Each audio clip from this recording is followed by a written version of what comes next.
మెజర్మెంట్స్ని మనం మెన్సురేషన్గా మనం చూస్తాం. మెజర్మెంట్స్ అంటే ఏంది?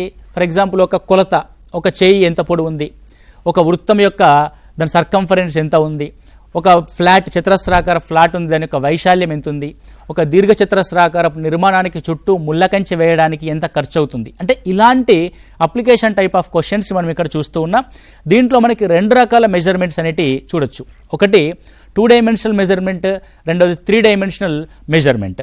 ఇక్కడ ఎస్పెషల్లీ టెట్ పేపర్ 1 ప్రిపేర్ అయ్యే వాళ్ళు మాత్రము 2D మెజర్మెంట్స్ పైన, అంటే 2 డైమెన్షనల్ మెన్సురేషన్ పైన మాత్రమే దృష్టి పెట్టండి. ఎందుకంటే మనకు అది 5th and 6th మనకు ఓన్లీ ఏరియాస్ అండ్ పెరిమీటర్స్ మాత్రమే స్టార్ట్ అయింది. ఆ తర్వాత దాని యొక్క అప్లికేషన్స్ మనకి 9th క్లాస్ 10th క్లాస్లో కొనసాగించబడ్డాయి. అంటే మనకి ఏమన్నాడంటే 5th క్లాస్లో ప్రారంభమైనవి 10th క్లాస్ వరకు ఏవైతే ఉన్నాయో వాటిని మాత్రమే మనము ఆ స్టాండర్డ్లో చదువుకోవాలి అని చెప్పడం జరిగారు. కాబట్టి నెక్స్ట్ చూస్తే పేపర్ 2కి సంబంధించి మీరు 2D మెన్సురేషన్తో పాటు 3 డైమెన్షనల్ మెన్సురేషన్ కూడా చూడవలసి ఉంటుంది టెట్ పేపర్ 2కి సంబంధించి. అంటే 3 డైమెన్షనల్ మెన్సురేషన్ మనకి ఏముంటుందంటే వైశాల్యంతో కొంత ఎత్తైన నిర్మాణాన్ని కనుక తీసుకున్నట్లయితే ఒక ఘనపరిమాణం అనేది ఏర్పడుతుంది. దాంతోపాటు వివిధ రకాల ఉపరితలాలు ఏర్పడతాయి.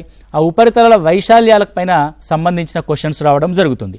ఇప్పుడు మనం 2 డైమెన్షనల్ మెన్సురేషన్ ఏరియాస్ అండ్ పెరిమీటర్స్లో చూసుకున్నట్లయితే త్రిభుజాలపైన ప్రశ్నలు అడుగుతున్నాడు, చతుర్భుజాలపైన ప్రశ్నలు అడుగుతున్నాడు, అండ్ వృత్తాలపైన ప్రశ్నలు అడుగుతున్నాడు. పేపర్ 1 వాళ్ళు వీటి మీద ఎక్కువ కాన్సన్ట్రేట్ చేయండి. పేపర్ 2కి సంబంధించి అంటే స్కూల్ అసిస్టెంట్ ప్రిపేర్ అవుతున్న మ్యాథ్స్ అండ్ సైన్స్ అభ్యర్థులు ఇదే త్రిభుజాలు, చతుర్భుజాలు, వృత్తాలతో పాటు 3D ఫిగర్స్ అయిన క్యూబ్, క్యూబాయిడ్, కోన్, శంకువు, స్తూపము, గోళము, అర్ధగోళము వీటన్నిటిపైన కూడా మీరు కాన్సన్ట్రేషన్ చేయాల్సి వస్తుంది. వీటిలో percentages type of application questions, ratio type of application questions కూడా మనకు తీసుకోవడం జరిగింది.